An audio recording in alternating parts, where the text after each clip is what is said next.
Charlie Munger ने अपने किताब में लिखा था कि कोरिया में लोगों ने एक जनरेशन ने 84 घंटे काम किया प्रति सप्ताह। That means 12 hours a day, every day, every month, every year. Bharat में अभी कुछ समय पहले नारायण मूर्ति साहब ने 70 घंटे की बात की और एक बवाल मच गया। एक जनरेशन भारत की, उसने कोरियंस की तरह, चाइनीज की तरह, जापानीज की तरह काम करना पड़ेगा। आदरणीय नीलेश शाह जी, जिन्होंने 84 घंटे वर्क करने के लिए कहा है एक जनरेशन को, और इससे पहले नारायण मूर्ति जी ने कहा है 70 घंटे वर्क करना चाहिए एक जनरेशन को, तभी ये देश उन्नत देश बनेगा। इस बात को सुनकर मुझे राष्ट्र कवि मैथिली शरण गुप्त की वो बातें याद आती है, या वो कविता याद आती है कि भरा नहीं जो भावों से, बहती जिसमें रसधार नहीं, हृदय नहीं वो पत्थर है जिसमें स्वदेश का प्यार नहीं। इनके ये स्वदेश प्रेम के कारण इन्होंने जो बात कही है उसी का आज मैं काउंटर करने वाला हूं। नीलेश शाह जी ने कहा है कि चार्ली मंगल के अनुसार कोरिया ने 84 आवर्स पर वीक काम किया है 25 साल तक, तब जाके साउथ कोरिया ने इतनी प्रोग्रेस की है। चार्ली मंगल ने कहा है। क्या चार्ली मंगल ने खुद ने ये काम किया था? क्या ये कर पाए थे? आज भी हम देखते हैं वॉरेन बफेट साहब को कि वो कितने घंटे काम कर रहे हैं, सिर्फ कितने से डिसीजन लेने होते हैं। हमें एक सुनने को ये मिलता है कि वो तो पॉपकॉर्न खाते हैं और टीवी देखते हैं, ये उनकी लाइफस्टाइल है। क्या वो काम क्यों नहीं करते हैं जो हमें ये सलाह दे रहे हैं कि आप 84 घंटे काम करो? यहाँ एक रिप्लाई आएगा कि उनके पास बहुत पैसा है, वो डेवलप्ड है, डेवलप्ड नेशन है, एक बार हम भी वहां पहुंच जाए तो वहां हम भी ऐसा कर सकते हैं। लेकिन दोस्तों, जिन कंट्रीज की ये बात कर रहे हैं, चाइना, जापान और साउथ कोरिया, वो यदि 25 साल से ऐसा करके यहां पहुंचे हैं तो उनकी फैमिली को देखिएगा आप, उनके सोशल कल्चर को देखिएगा, तो आपको पता लगेगा कि क्या हम वहां पहुंचना चाहते हैं या नहीं पहुंचना चाहते हैं। ये ज्यादा इंपॉर्टेंट है। चलिए एक कैलकुलेशन करते हैं कि 7 दिन 24 घंटे के हिसाब से टोटल एक वीक में 168 घंटे होते हैं, और दूसरी तरफ 7 दिन 12 घंटे काम करें तो इसका मतलब 84 घंटे हमें काम करना चाहिए या काम करना है, तभी हम उन्नत भारत की तरफ जा रहे हैं। लेकिन क्या ये पॉसिबल है? आप एक बात देखिए, एक आदमी को कम से कम 9 घंटे सोने को चाहिए। आप कहेंगे 8 घंटे से काम चल जाएगा, लेकिन आप बेड पे जाते ही तो ऐसा नहीं है कि आपको झपकी लग जाएगी, थोड़ा सा टाइम लगता है। और सुबह उठते ही ऐसा तो नहीं है कि बिल्कुल रोबोट की तरह 7 बजे घंटी बजी और आप उठ गए अलार्म बेल के साथ में और उठते ही काम पे लग पड़े। 9 घंटे मल्टीप्लाइड बाई 7 यानी कि 63 घंटे तो हफ्ते में हमें सोने के लिए चाहिए। 1.5 घंटे से 3 घंटे इंटू 7 यानी कि 20 घंटे पर वीक आपको डेली एक्टिविटीज के लिए चाहिए, जिसमें आपका हेल्थ, योगा, हाइजीन, ये सब मिला के आप सुबह उठ के नहा धो के तैयार होते हो, यहां से लेकर रात में ड्रेस चेंज करने तक ये 3 घंटे पर डे का ही तो टाइम ले रहा हूं, जिसमें आपका योगा भी आ गया। 45 मिनट योगा का रामदेव जी कहते हैं, वो सब भी आप करेंगे तो 20 घंटे इसमें लग गए। इसके अलावा ट्रेवल टाइम, आप ऑफिस जाते हैं, ऑफिस से घर आते हैं और दिन में 1-2 बार कहीं जाते हैं, ये भी कोई काम है तो 1.5 घंटे यदि आप मान लें। हालांकि कई मेट्रोज में तो इससे ज्यादा टाइम लगता है। बेंगलोर की तो हालत मुझे पता है, जो मैं अभी रिसेंटली होके आया, 3 किलोमीटर में 2 घंटे लग जाते हैं पहुंचने में, लेकिन फिर भी 1.5 घंटा एवरेज मान लेते हैं। 1.5 घंटा इंटू 7 यानी कि 10 घंटे ये हो गए ट्रेवल टाइम। इसके अलावा आप खाना भी खाओगे तो जरा खाना खाने का मतलब 1.5 घंटे डेली के खाना का मान लो आप, 1.5 घंटे 3 टाइम खाना और 1 टाइम चाय वाय का स्नैक्स का मान लो, तो 7 दिन के 10 घंटे ये हो गए। और इसी तरह आप कम से कम पेरेंट्स, रिलेशनशिप, आपके घर में हारी बीमारी, मैरिज में जाना, ये सब काम भी तो करोगे। 1.5 घंटे पर डे के हिसाब से 7 दिन के 10 घंटे, इसका मतलब 63 आवर्स सोने के, 20 घंटे आपके मी टाइम हो गया, 10 घंटे ट्रेवल टाइम हो गया, 10 घंटे फूड के लिए दे दिए और 10 घंटे फ्रेंड्स, रिलेटिव, रिलेशनशिप के लिए दे दिए, इवन पेरेंट्स के लिए भी दे दिए। तो ये टोटल हो गया 113 घंटे। 168 में से 113 घंटे में आपको लगता है कि इसमें से कहीं कम किया जा सकता है, तो उसके बाद में आपके पास बचते हैं 55 आवर्स, सिर्फ 55 आवर्स। और इंडियन लेबर लॉ कहती है कि 48 घंटे वर्क आवर्स होने चाहिए, तो बचे कितने घंटे? 7 घंटे नहीं, 1 घंटा डेली, वो आपके लिए एक्स्ट्रा टाइम हो गया जो आप अपने हिसाब से यूज कर सकते हो। तो 48 घंटे से ज्यादा आप कैसे काम कर सकते हो? आप कहोगे ये 1 घंटा तो एक्स्ट्रा बढ़ा सकते हो। 1 घंटा बढ़ा सकता हूं, आपको अपना पोर्टफोलियो मैनेज करना है। नीलेश शाह जी को दे दो आप अपना पोर्टफोलियो, म्यूचुअल फंड सही है, वो मैनेज कर देंगे। दोस्तों, ऐसे नहीं होता है। नीलेश शाह जी भी अपना काम कर रहे हैं तो उनका पोर्टफोलियो भी मैनेज किया जा रहा है। वो खुद इतना तो टाइम निकालते हैं कि उनको मैनेजमेंट कहां करना है अपने पोर्टफोलियो का। आपके पास आपके समाज का न्योता आ गया, क्या खाना खाने नहीं जाओगे? आपके समाज में कोई जन्म मरण परण तीनों में अपने रिलेशनशिप निभाने हैं, क्या उसमें नहीं जाओगे? क्या आप अपनी आध्यात्मिक उन्नति नहीं करोगे? इसमें मैंने पूजा पाठ या नमाज अदा करने का या किसी भी तरह का आध्यात्मिक उन्नति का कोई टाइम नहीं दिया है। आप क्या मूवी देखने नहीं जाओगे? क्या आप बच्चों को घुमाने के लिए नहीं जाओगे? ये सब काम के लिए टाइम कहां मिलेगा? आप अपनी वाइफ के साथ रोमांस नहीं करोगे?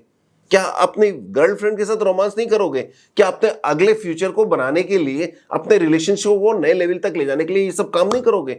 इन सब काम के लिए भी 48 घंटे यदि देखा जाए तो ये भी ज्यादा है। लेकिन ऐसे में आप उम्मीद कर रहे हैं कि 84 घंटे करें, उसके लिए एक बड़ा रीजन है क्या? कि देश को उन्नत देश बनाना है या देश को मिडिल क्लास में या अपर क्लास में लेके जाना है। यदि मुझसे पूछा जाए तो आप यदि 9 घंटे जॉब करते हैं, उसमें से 1 घंटा लंच टाइम हटा दीजिए तो 8 घंटे और 6 दिन के 48 घंटे आज का रूल कर रहा है। इस 48 घंटे को 42 आवर्स कर देना चाहिए। ये 8 की जगह 9 की जगह 7-8 घंटे काम होना चाहिए, इंक्लूडिंग लंच आवर्स। यही रीजन है कि आज थोड़े से पढ़े लिखे लोग भी इंडिया छोड़ के जा रहे हैं, बल्कि पढ़े लिखे छोड़िए, जो हाथ का काम करते हैं, मजदूरी का काम करते हैं, वो भी इंडिया छोड़ के जा रहे हैं क्योंकि उनका रोजी रोटी नहीं चल रही है। यदि आप कॉर्पोरेट्स की बात करते हैं तो उन्होंने तो, यदि मैं मुन्ना भाई की लैंग्वेज में कहूं तो, वाट लगा रखी है। कितना काम कराओगे आप? कितना प्रेशर दे रखा है? ये मंथ टारगेट, ये ईयर टारगेट, ये क्वार्टरली टारगेट, ये इतना काम नहीं हुआ और ये सारे साथ में प्रेजेंटेशन बनाओ, ये करो।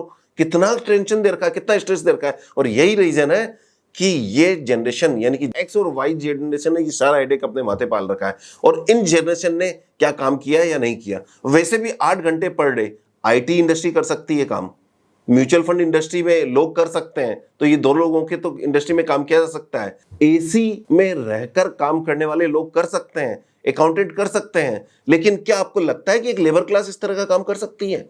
आप इनके चक्कर में नहीं आए, जैसा कि जेन जी इनके चक्कर में नहीं आ रहा है। जनरेशन जीन, इनकी तकलीफ किस बात की है? इनकी तकलीफ इसी बात की है कि जेन जी इस चक्कर में नहीं आ रहा है। वो तो सीधा अपॉइंटमेंट लेटर लेके कहता है कि देखिए इस अपॉइंटमेंट लेटर के हिसाब से मुझे 9 घंटे जॉब करना है और मैं 9 घंटे दे चुका हूं, अब मैं चला, शाम की 6 बज गई है। ये जेन जी कहती है। और इनको इस जेन जी से काम कराने की सबसे बड़ी प्रॉब्लम हो रही है कि ये काम करें। मैं कह रहा हूं जेन जी जो कर रही है वो बिल्कुल सही कर रही है। यदि ये जितने भी लोग ये कह रहे हैं कि इतने ज्यादा घंटे काम करो, वो सब 50 ईयर से ऊपर की एज वाले हैं, मेरे से ऊपर की एज वाले हैं। मैं नहीं कह रहा हूं, लेकिन फिर भी उनकी प्रॉब्लम है कि ये काम इससे ज्यादा क्यों नहीं कर रहे हैं। उनकी प्रॉब्लम है। जरा उनको पैसे देके देखिए। आप एक बात देखिए, क्या आपका ओला का ड्राइवर 12 घंटे काम नहीं करता है? कौन काम नहीं करता है इंडिया में 12 घंटे 14 घंटे काम? एक नाई आपके घर में सुबह 8 बजे चालू हो जाता है दुकान खोल के, 12 बजे तक, रात में 8 बजे तक दुकान खोल के बैठा है। कितने घंटे काम कर रहा है? उसको पैसा मिलेगा, काम करेगा। लेकिन आप चाहते हो कि पैसा या अपॉइंटमेंट लेटर तो 9 घंटे का दूं, 48 घंटे का दूं और काम उनको 70 घंटे 84 घंटे कराएं। वो पॉसिबल नहीं है। आप रियली कहो तो देश का मजाक उड़ा रखा है इतने घंटे का मोटिवेशन करके। नीलेश शाह जी और नारायण मूर्ति जी, आपको लोग फॉलो करते हैं, आपकी बहुत इज्जत करते हैं। तो ऐसे में आप इस बात का ध्यान रखें कि सिर्फ और सिर्फ देश की नहीं, देश के लोगों की चिंता ज्यादा करो। आप देश की चिंता तो अपने आप हो जाएगी। वो कैसे होगी मैं बता दूंगा। आप चाहते हैं मतलब ये जनरेशन डिप्रेशन में आ जाए? कितना काम कराओ? मजाक बना रखा है इस जनरेशन का। कितना काम कराओगे आप? वैसे ही सबसे पुअर जनरेशन है ये। पुअर कैसे? कि ये अपने खर्चे से, अपने इनकम से मकान नहीं कर सकते हैं। जरा आप सोचिए, जो लोग 1990 के बाद में पैदा हुए हैं, 1995 के बाद में पैदा हुए हैं, क्या अपने इनकम से मकान खरीद सकते हैं? उस 8-8, 9-9, 10-10 घंटे काम करने के बाद भी इनका यह हाल है। इनकी वाट लगाओगे आप मुन्ना भाई की लैंग्वेज में। आप कहते हैं साउथ कोरिया, जापान, चाइना 84 घंटे काम कर रहे हैं। 84 घंटे काम किया 25 साल तक, तब जाके प्रोग्रेस किए हैं। क्या आपको ऐसी प्रोग्रेस चाहिए जिसमें पॉपुलेशन डी ग्रोथ पे जा रहे हैं लोग? खुशी इनके पास है नहीं, खुशी इनको मिलती नहीं है, खुशी के बिना रह रहे हैं ये लोग, काम के प्रेशर में जी रहे हैं। क्या है? इनके कोई रिलेशन नहीं है। इनके यदि पहली बात तो बच्चे नहीं है, और बच्चे हैं तो एक एक बच्चे हैं इनके, न चाचा, ताऊ, मामा, मामी, नाना, काका, मौसी, कुछ भी नहीं है। किससे बात करेंगे ये जनरेशन? कोई बात करने वाला नहीं है। और बात करने की आपने तो ऐसा बना रखा है कि इनको कोई बात करने की जरूरत ही नहीं है। एक बात ध्यान रख लीजिएगा, मैं एक बात बता देता हूं, मैं अपने मिलेनियन और साथ में स्पेशली जेन जी को क्लियर कर रहा हूं। आप क्लियर दिमाग में सोच लें, आप जो पैदा हुए हो ना जेन जी, इंडिया को वर्ल्ड में नंबर 1 करने के लिए पैदा नहीं हो इकोनॉमिक फ्रंट पर। यदि आपको नंबर 1 करना है तो और भी बहुत सारी जगह है जहां आप इंडिया में नंबर 1 कर सकते हो। आपको एक ही जिंदगी मिली है और आपको वो जिंदगी जीनी है। You will not get second chance to live your first life. और वैसे भी मैं इन सीनियर लोगों को, सीईओ लोगों को ये कहना चाहता हूं, आज आप समाज की समस्या देखो। आज के बच्चे पैदा नहीं करना चाह रहे हैं, बच्चे वो चाहते ही नहीं है कि हमारे किड्स हो। क्यों? I will lose my job, मेरे प्रोफेशन का क्या होगा, ये इनकी प्रॉब्लम है।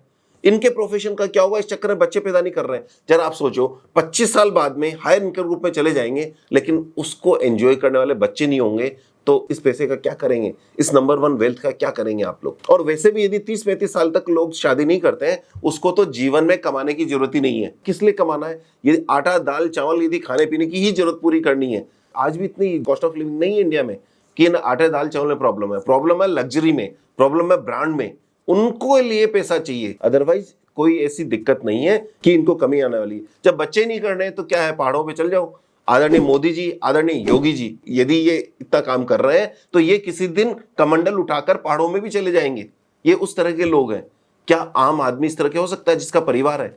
क्या ये सही कल्चर है? सब लोग मोदी जी और योगी जी नहीं हो सकते हैं, सब लोगों को होना भी नहीं है। सब लोगों को ग्रेट नहीं बनना है। पब्लिक को 99% पब्लिक को ग्रेट नहीं बनना है, एक आम आदमी बनना है। सब लोगों को ग्रेट बनने की ये चुल खत्म कर दो कि हमें ग्रेट बनना। हमें नहीं बनना ग्रेट, ग्रेट आपको बनना है। आप 18 घंटे काम करो। हमें तो आम आदमी की तरह रहना है, जीना है और जीवन यापन करना है और खुश रहना है, मस्त रहना है। नारायण मूर्ति जी की यदि हम बात कर लें, उनके जमाई जी पीएम है, उनके पास पैसे की क्या कमी है? और यदि फिर भी है तो वो ऐसा कह सकते हैं, जैसा कि एक स्पीच में मैंने सुना था कि यदि आप कहते हो कि पैसे की कोई वैल्यू नहीं है, उससे पहले इतना पैसा कमा लो कि जिससे आप ये कह सको कि पैसा इंपॉर्टेंट नहीं है। उससे पहले ये बात नहीं बोलना। इन द सेम वे, आप एक बार, चैरिटी बिगिंस एट होम। आदरणीय नारायण मूर्ति जी, आप पहले अपने जमाई साहब के कंट्री में, जो वहां के पीएम है, उनके यहाँ तो ये 48 घंटे का तो रूल तो लिया, वहां तो 30 घंटे का रूल चल रहा होगा। उनके 48 घंटे का रूल क्यों नहीं लेके आ रहे हैं? दूसरी बात, ये कहते हैं we need to improve our productivity. 14 घंटे काम से प्रोडक्टिविटी बढ़ने वाली नहीं है। प्रोडक्टिविटी बढ़ेगी कि 9 की जगह 7 घंटे कर दी जाए तो बढ़ेगी। 14 घंटे काम से बढ़ने वाली नहीं है। यंगेस्ट पॉपुलेशन हम कहते हैं हमारी देश है, यंगेस्ट पॉपुलेशन है, 50% ज्यादा 30 साल से कम के लोग हैं। तो इसका मतलब कि ये लोग काम कर सकते हैं, लेकिन काम के अलावा भी इनको बहुत सारे वो काम करने होते हैं जो आप लोगों को नहीं करने होते हैं। एक तरफ नीलेश शाह जी ने कहा है कि 1% इंडिया ऐसा है जो पर कैपिटा जीडीपी में फ्रांस जितना है, डेवलप्ड वर्ल्ड है, अमीर है, रईस है। 27% भारत इंडोनेशिया जैसा है, पर कैपिटा जीडीपी में मिडिल इनकम है। 72% भारत ऐसा है जो आज भी सब सहारन अफ्रीका पे जी रहा है। 1% इंडिया में रिच है, 27% मिडिल क्लास है। इन दोनों की तो चिंता छोड़ दो, क्योंकि इन लोगों को ज्यादा करने की जरूरत नहीं है। ऊपर किनको लेके आना है? लोअर क्लास, जो 72% आपने बताया। इस 72% को ऊपर लेके आना है। उसका मैं तरीका बताता हूं कि इस 72 में से 27% को तो मैं ऊपर लाने का तरीका आपको इमीडिएट अभी बताता हूं, जिसका सोल्यूशन सिर्फ आपके पास है। आप सब सीईओ लोगों के पास है जिसका सोल्यूशन। जहां तक यंगेस्ट पॉपुलेशन की बात करते हैं और हम खुश होते हैं, आप ये देखिए कि इंडिया से बाहर जाने वाले कितने लोग ऐसे हैं जो मजदूरी के काम के या हाथ के काम के लिए जा रहे हैं। आज की जनरेशन में, या नारायण मूर्ति जी या नीलेश शाह जी की हम बात करें, आप 80-85 तक काम कर सकते हो। आपको काम एसी ऑफिस में बैठकर बटन दबा के करना है। लेकिन ये जो मजदूर क्लास लोग हैं, वो 60 के बाद भी काम नहीं कर पाएंगे, 55 के बाद भी काम नहीं कर पाएंगे। आप 90 साल तक ही बटन दबा सकते हो। तो उस समय 90 साल जब आपकी एज हो जाएगी, तो आपको वो बच्चे, यंग बच्चे चाहिए जो मेहनत मजदूरी का काम कर सके, आपके यहाँ सफाई कर सके, आपके यहाँ गार्डनिंग कर सके। वो सब काम करने के लिए बच्चे चाहिए। वो बच्चे कहाँ हैं? और ये जो जिन 3 कंट्रीज का आप नाम ले रहे हो ना, इनके पास सबसे बड़ी प्रॉब्लम यही है कि बच्चे नहीं है, हार्ड वर्क करने वाले नहीं है, दिमाग का काम तो करने वाले इनके पास अभी भी लोग हैं। हकीकत में मैं कहूं तो मुझे जब ये कहता है कि यंगेस्ट नेशन है, अच्छी बात है, हार्ड वर्क ये कर सकती है, लेकिन यही 30 साल बाद में जब ओल्डेस्ट नेशन हो जाएगी, उस समय हार्ड वर्क किससे कराओगे आप? उन लोगों से जो डेवलप्ड कंट्रीज में, वो लोग आपके यहाँ करने वाले नहीं है। आज तो आप इंडियन चल जाके वहां कमा लेते हो, वहां हार्डवर्क कर लेते हो, लेकिन उस समय के लिए आपको आज सोचना पड़ेगा, आपको सोशल रिस्पांसिबिलिटी निभानी है। चलो हम बात कर लेते हैं अभी हमारे लोग कितने घंटे काम करते हैं। मैं कोटा में रहता हूं। कोटा एजुकेशन हब के नाम से जाना जाता है, कोचिंग हब के नाम से जाना जाता है। यहां बच्चे आते हैं आईआईटी और डॉक्टर बनने के लिए या जॉब करने के लिए, जॉब एक्वायर करने के लिए। कितने घंटे मेहनत करते हैं? 14 घंटे पढ़ाई करते हैं एक बच्चा।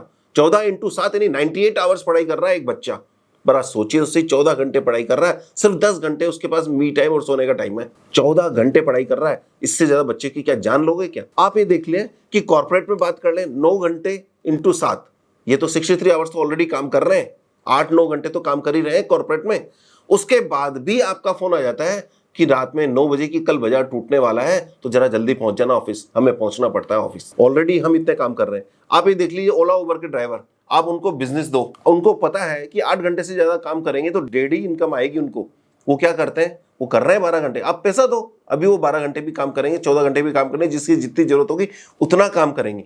लेकिन आप दूसरी तरफ आप घर की लेडीज को देख लीजिए, सुबह 6 बजे आपके उठने से पहले उठती है या हमारे उठने से पहले उठती है, और रात में 10 बजे 11 बजे जब लास्ट मेंबर को दूध नहीं पिला दिया जाता तब तक वो काम करती रहती हैं। कितने घंटे काम करती है, 14 घंटे काम, 98 आवर्स काम कर रही है हमारे घर की लेडीज। इनसे और क्या क्या कराओगे साहब। सुबह 6 बजे से लेकर 10 बजे तक काम करते हैं, ड्राइवर सुबह 8 बजे से लेकर रात में 10 बजे तक काम कर रहे हैं। दूसरी तरफ यदि हम देखते हैं कि वो क्लास, लेबर क्लास, मेरे ऑफिस में कंस्ट्रक्शन का काम चल रहा है, 8 घंटे काम कैसे करते हैं मैं जानता हूं। 50 डिग्री का इंडिया में टेम्परेचर चल रहा है, नॉर्थ इंडिया में टेम्परेचर चल रहा है, कोटा में टेम्परेचर चल रहा है, मैं शाम को 8 बजे भी वहां खुले में जाके खड़ा होने की पोजीशन नहीं थी, और वो दिन में 8 घंटे उस धूप में 52 डिग्री टेम्परेचर में काम कर रहे हैं। मैं शाम को 8 बजे सिर्फ मुझे गर्मी सहनी थी, धूप नहीं सहनी थी, वो नहीं कर पा रहा हूं। कैसे कर सकते हैं ये लोग कितने काम। आप माइंस पर चले जाइए, गर्मियों में माइनिंग का काम होगा, बारिश होने के बाद में माइनिंग नहीं होती, कैसे काम करते हैं। फैक्ट्रीज में चले जाइए, जिनके आप ओनर हैं, जिन कंपनीज के आप ओनर हैं, उन फैक्ट्रीज में जाके देखिए क्या कंडीशंस में काम किया जा रहा है, कितनी गर्मी में ये लोग काम करते हैं, लेबर लोग, वो कैसे काम कर लेंगे। तो ये जो बड़ा टारगेट दिया ना पूरे देश को, अफ्रीका की कंट्री से बढ़ाकर यूरोपियन कंट्री की जितनी इनकम करनी है, तो किस कंडीशन में करनी है। आप यहाँ इंडिया का आप वेदर कंडीशन देखिए, पॉल्यूशन, गर्मी, ह्यूमिडिटी, इन कंडीशंस में क्या 8 घंटे से ज्यादा काम किया जा सकता है। एक आदमी जो आपके यहाँ जॉब करने आ रहा है, वो 1.5 घंटे तो ट्रेन में लटक के आता है, उस लटके हुए में फोन से बात करके अपना काम नहीं कर सकता। आप कर सकते हो, आप कर सकते हो 12 घंटे काम, क्योंकि आपको एसी में बैठ के काम करना है। और उसके बाद में जाते टाइम जब आप ट्रेन से एक बंदा बॉम्बे में घर जाता है, तो शाम को सब्जी लेता है, आटा, दाल, चावल खरीद के भी जाता है, साथ में अपनी बीवी के लिए गजरा भी लेके जाता है। सारे काम करने पड़ते हैं उसको आटे दाल का भाव पता है। आप क्या कभी सब्जी लेने गए हैं? यदि गए होंगे तो मॉल में गए होंगे, कभी सब्जी मंडी नहीं गए होंगे। आप कितनी बार ऐसा हुआ कि आप बच्चे के स्कूल में एडमिशन कराने के लिए गए, बच्चे को ड्रेस दिलाने के लिए गए, बच्चे को स्कूल की किताबें दिलाने गए। ये सारे काम भी इनको करने पड़ते हैं जो कॉर्पोरेट में जॉब कर रहा है उनको। आप इनसे और कितना जूस निकालोगे। यदि मुझे सीईओ जैसी नौकरी मिल जाए जो 1-2 करोड़ रुपए साल की भी हो और 15 घंटे काम करने के लिए, मैं तो कर सकता हूं आराम से। क्यों नहीं कर सकता। मुझे करना क्या है, ऐसी ऑफिस में बैठना है, आराम करना है, प्रेजेंटेशन लेना है, और 3 दिन बाद में प्रेजेंटेशन बनाकर कोई स्टाफ यदि लेके आया तो कह दूंगा मुझे प्रेजेंटेशन पसंद नहीं आया, दूसरा बना दो, या 4 स्लाइड चेंज कर दो, डेटा और निकाल के लाओ। इतना सही तो करना है। 5 स्टार होटल में जाके ठहरना है, फ्लाइट में ट्रेवल करना है, वो भी बिजनेस क्लास में, और 4 लोग आपको रिसीव करने छोड़ने के लिए आए, और साथ में जो मैं यदि सीईओ होऊंगा तो मैं कोई बेकार सा भी जोक सुना दूं, उस पर भी 4 लोग हंसने वाले मिल जाएंगे। तो इन वर्क एनवायरनमेंट में काम करना मेरे लिए इजी है, मैं 15 घंटे भी काम कर सकता हूं।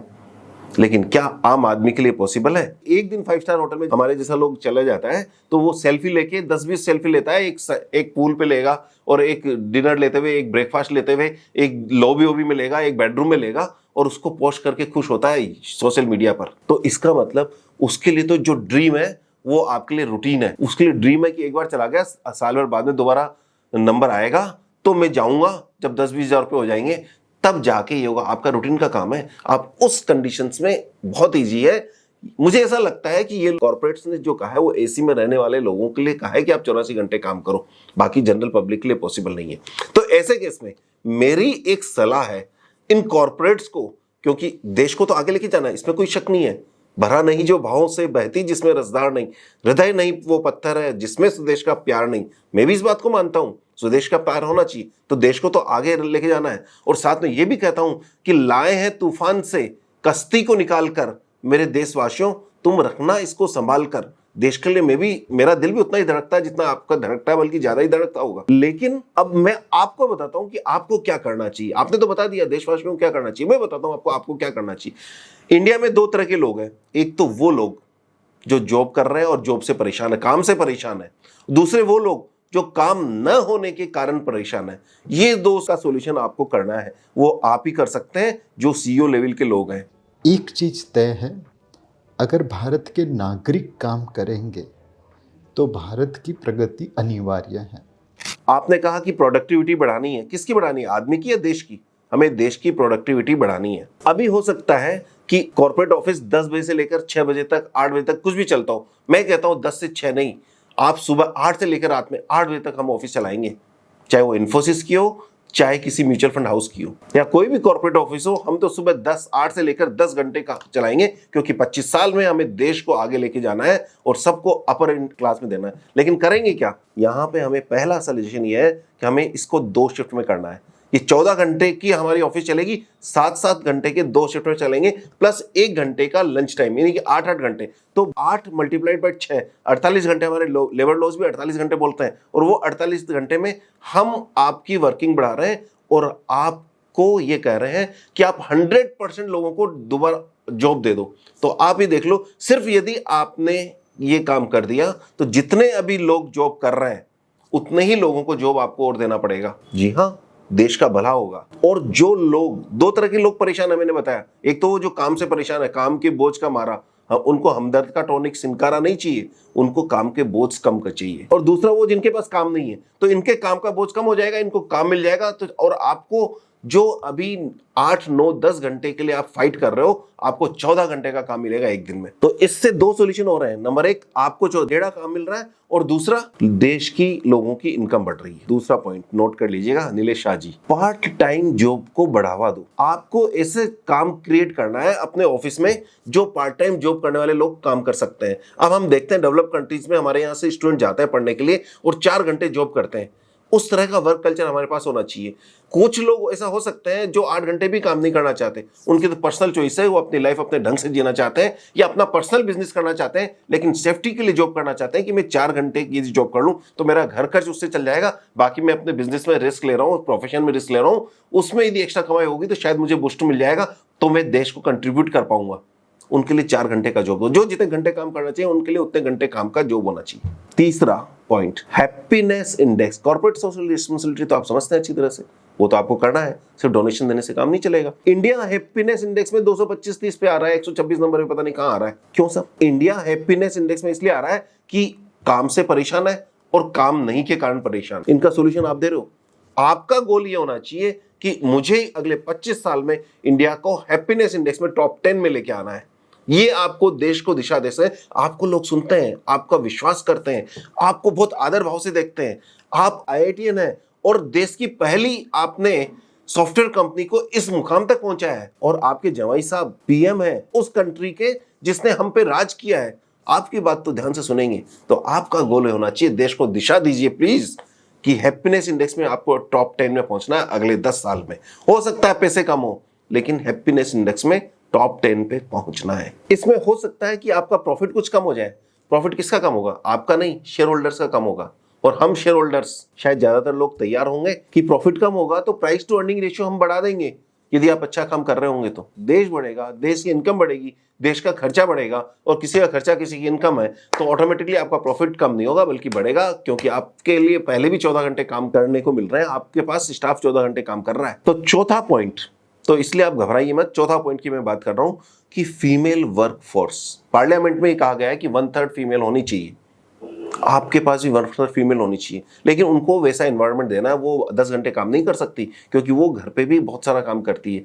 तो 4 घंटे का जॉब इनके लिए आपको अलग से डिफाइन करना चाहिए कि 4-4 घंटे का ये जॉब कर सकें। दिन में 2 शिफ्ट करके 1 शिफ्ट बना दीजिए कि 4 घंटे ये फीमेल वर्क को करना चाहिए। बल्कि आप अपने स्टाफ में यदि आप चाहते हैं कि 12 घंटे काम करें तो उनके तो 9 घंटे को 8 घंटे कर दो और कहो कि अपने स्पाउस को 4 घंटे का जॉब हम देंगे।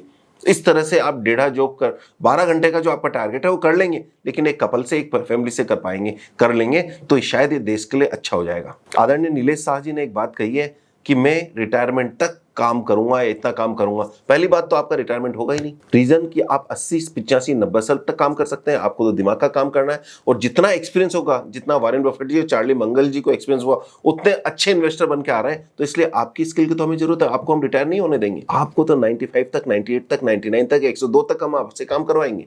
वो अलग बात है, आपको इतने से छूट दे रहे हैं कि आप अभी 12 घंटे काम कर रहे हैं, 4 घंटे काम कर लीजिएगा, क्योंकि आपकी सलाह की मुझे बहुत जरूरत है। लेकिन दूसरी प्रॉब्लम आपको जो एड्रेस करनी है कि क्या रीजन है कि आज का मिडिल क्लास जो आपने 27% दिया है वो अर्ली रिटायरमेंट की बात सोच रहा है, और जिसके लिए हमें हमें कहता है कि गोल प्लानिंग करके दो कि I want to retire at 40 और I want to retire at 50।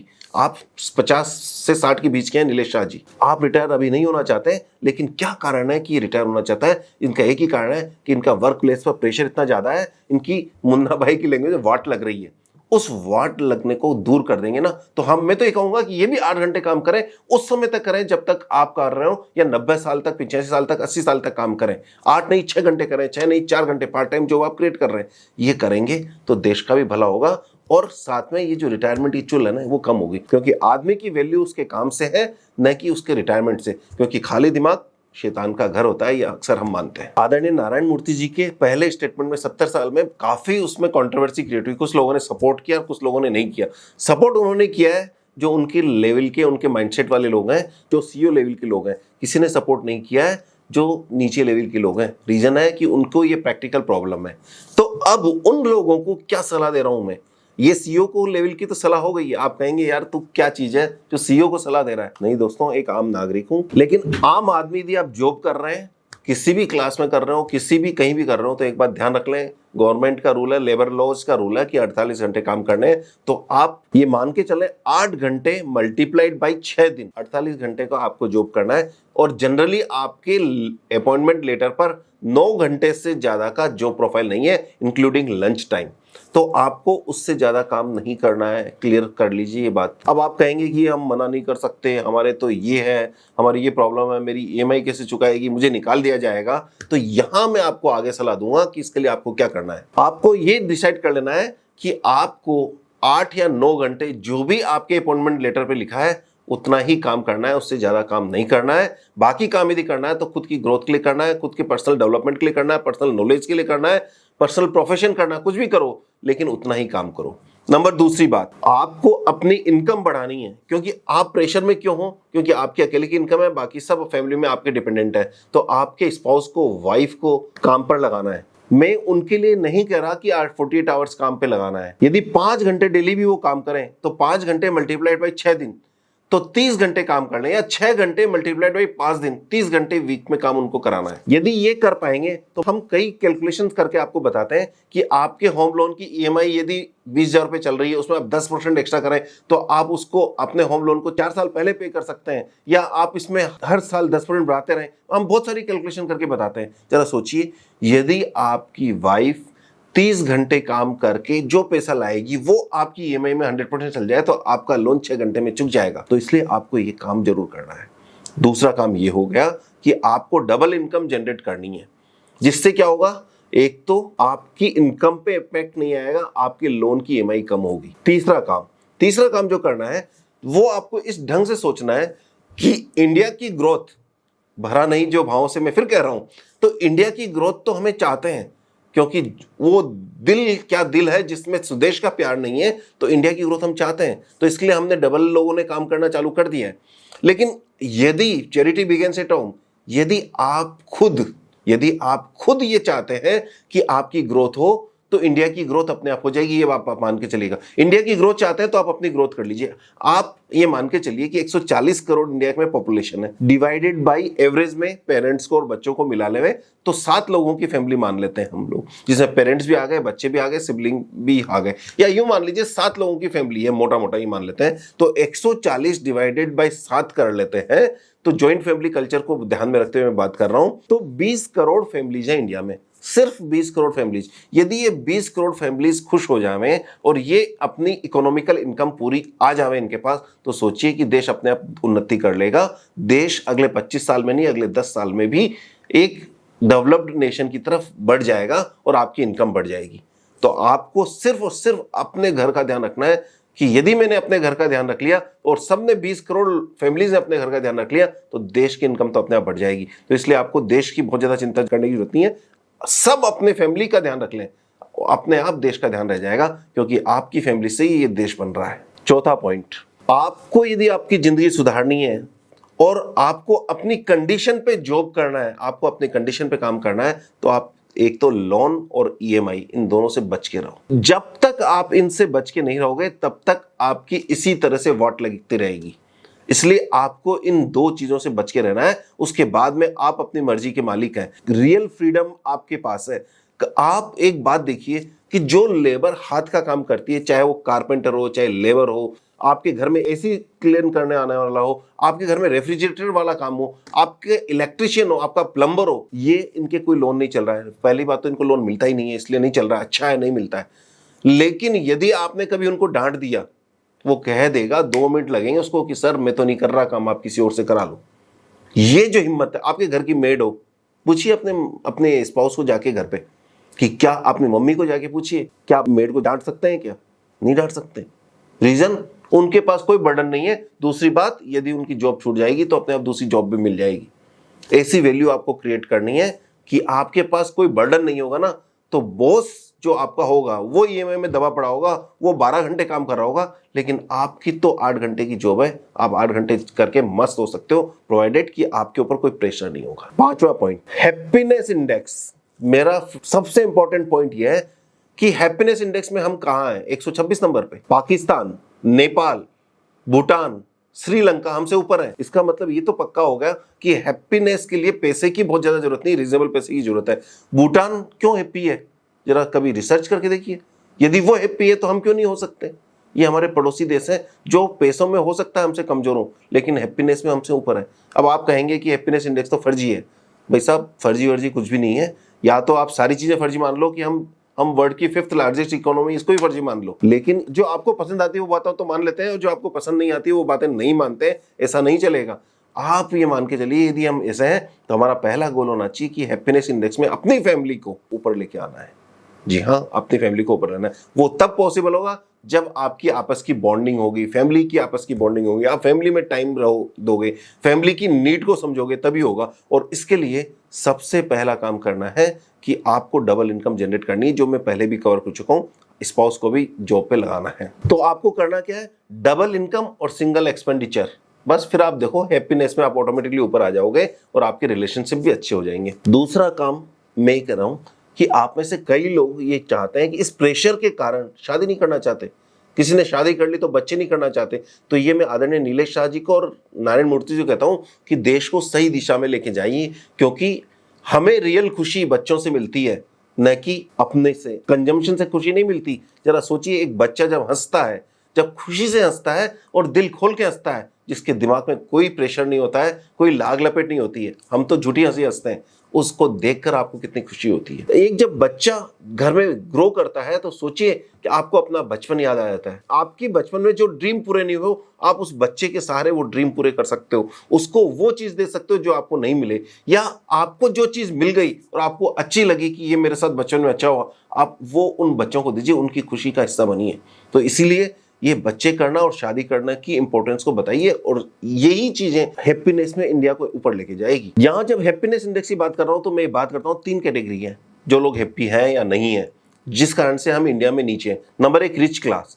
Rich class happy नहीं है या हैप्पीनेस कम क्यों है, उसके कुछ कारण है, जिसका सॉल्यूशन आप जैसे लोग ही देश के लिए दे सकते हैं, क्योंकि आप हाईली एजुकेटेड हैं, टेक्नोलॉजी से बिलोंग करते हैं और देश के डायरेक्शन को गाइड करने में पॉलिटिशियंस की और राजनेताओं की और यहां तक कि सरकार की मदद करते हैं। तो आप लोगों की जिम्मेदारी बनती है कि इंडेक्स में देश को ऊपर लेके जाएं। इसके लिए रिच लोगों की प्रॉब्लम क्या है? उनको अच्छी हॉस्पिटलिटी चाहिए, ट्रैफिक जाम से मुक्ति चाहिए, करप्शन से मुक्ति चाहिए, पॉल्यूटेड एयर से मुक्ति चाहिए, और क्वालिटी ऑफ लाइफ इंप्रूव होनी चाहिए। ये सब चीजें इनकी प्रॉब्लम है। यदि ये प्रॉब्लम सोल्व हो जाए तो ये लोग हैप्पी हो जाएंगे, इनके पास पैसे की कमी नहीं है।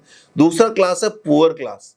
इनकी क्या प्रॉब्लम है? ये बहुत ज्यादा डिपेंडेंट है गवर्नमेंट स्कीम्स पर। आप इनमें से कितने लोगों को जॉब दे सकते हो? जैसा मैंने कहा, कितने लोगों को जॉब देकर आप उनको ऊपर ला सकते हो, तो वो मिडिल क्लास हो जाएंगे। और मिडिल क्लास होने के साथ में उनको एक ज्ञान और जरूर दिला दीजिए, नहीं तो हम जैसे लोगों को ज्वाइन कर लीजिए जो उनको बता दें कि आपको लोन पे नहीं रहना है, आपको पुअर माइंडसेट से मिडिल क्लास बन के रहना है। जब पुअर माइंडसेट से रहेंगे तो आप एसी की जगह कूलर में रहेंगे, तो आप बहुत मस्त रहेंगे, क्योंकि ज्यादा खर्चा आपको स्ट्रेस दे रहा है और वो हैप्पीनेस कम कर रहा है। यदि आप खर्चा कम करेंगे तो आपकी हैप्पीनेस को कोई नहीं चुरा सकता। आपकी कभी जॉब भी चल जाए तो कोई नहीं चुरा सकती। तो पुअर क्लास को न सिर्फ जॉब दिलानी है, काम दिलाना है, स्किल सिखानी है, बल्कि 75 साल बाद में भी देश में 80 करोड़ लोगों को आटा देना पड़ जाए तो ये बड़े शर्म की बात है। क्योंकि आप एक बात मान लीजिए, आपकी रिस्पॉन्सिबिलिटी ज्यादा क्यों है?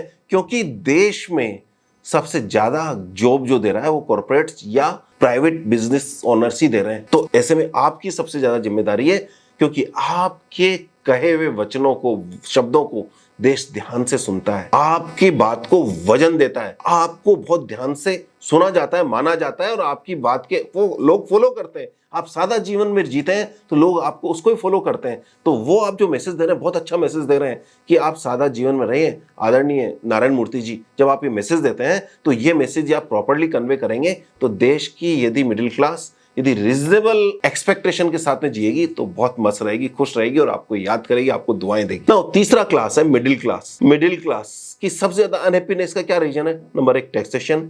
टैक्सेशन में आप सरकार को रिकमेंड कर सकते हो, वर्क लाइफ बैलेंस आप मैनेज कर सकते हो, ईएमआई आप एजुकेट कर सकते हो सादा जीवन जीने के लिए, और सबसे बड़ा पॉइंट है कंपैरिजन, कि यदि आप चाहें इंडिया में कंपैरिजन के लिए सिर्फ पैसे से या खर्चा करने से कंपैरिजन करने की जगह एथिकली कौन स्ट्रांग है, उस तरह का कंपैरिजन का एनवायरनमेंट आप क्रिएट कर दीजिए, आप अपने ऑर्गेनाइजेशन में क्रिएट कर दीजिए। फिर देखिए कि वर्ल्ड में ये मिडिल क्लास भी हैप्पीनेस इंडेक्स में ऊपर आ जाएगी, जब वो ये नहीं देखेगा कि पास वाला मेरा दोस्त कौन सी गाड़ी में घूम रहा है, या उसने कौन सा शर्ट पहन रखा है, या उसने कौन से शूज पहन रखे हैं, या फिर वही जो तुम्हारी साड़ी मेरी साड़ी से ज्यादा सफेद क्यों, इस बायस से बाहर निकल के जाएगी। तो ये मेरा सजेशन है दोनों लोगों को कि एज ए सीईओ लेवल पर आपको क्या सजेशन है और एज ए नॉर्मल इंसान आपको क्या सजेशन है, ये मैंने बता दिया जो आपने किया है। और एक बात और मैं आपको इंटरनल बताना चाहता हूं, क्योंकि नीलेश शाह जी स्टॉक मार्केट से रिलेटेड हैं और वो स्टॉक मार्केट को समझते हैं। स्टॉक मार्केट में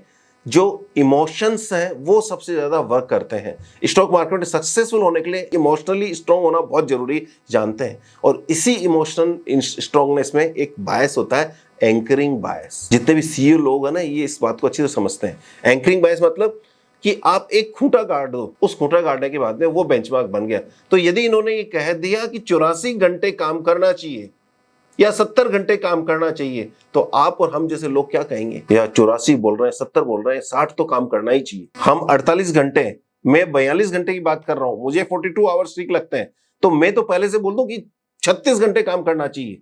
मैंने यहां खूंटा गाड़ दिया, इन्होंने यहां गाड़ दिया। अब आप सोचिए, तब तो आप जाके 48 पे सेटल होंगे। लेकिन सिर्फ इस खूंटे को लेके आप देखते रहे, एंकरिंग बायस रहे, तो फिर आप कभी भी यहां से नीचे नहीं आएंगे। तो आएंगे तो भी 60 पे आके सेटल हो जाएंगे और इनका काम बन गया। 48 आवर्स की सैलरी देकर 60 घंटे काम करा लिया आपसे। तो ये सोचिए, इसमें कंफ्यूज मत होइए आप। तो ये लास्ट टेक अवे जो था ना, वो बहुत इंपॉर्टेंट था। पूरा वीडियो कैसा लगा जरूर बताइएगा, अपने दोस्तों के साथ शेयर कीजिएगा, आपके बॉस के साथ जरूर शेयर कीजिएगा, और आपके बॉस के साथ जरूर शेयर होने दीजिएगा। और हाँ, जितने भी YouTube, social media, Instagram, Twitter पे लोग हैं, वो इस पर जरूर अपना कमेंट देना, क्योंकि मुझे लगता है कि मैंने इसमें अपने पूरा थॉट प्रोसेस रख दिया है, और वो थॉट प्रोसेस मेरा स्टाफ भी सुनेगा और वो कहेगा कि मुझे भी आपने नाम में भी आपने 9 घंटे काम पे लगा रखा है, आप हमारा भी कुछ करिए। उनको अभी मुझे कहीं करना पड़ जाएगा, लेकिन उस रिस्क को ध्यान में रखते हुए भी मैंने ये वीडियो आपके लिए बनाया है। जो देश के लिए अच्छा है वो मैंने आपके लिए बनाया है।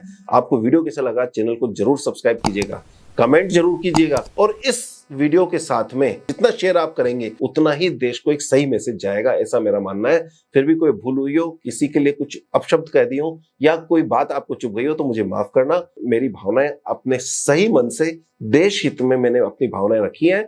बस आपसे गुजारिश करता हूं कि जो कुछ संभव हो सके इसको इंप्लीमेंट करने की कोशिश कीजिए। All the best, happy investing, thank you very much.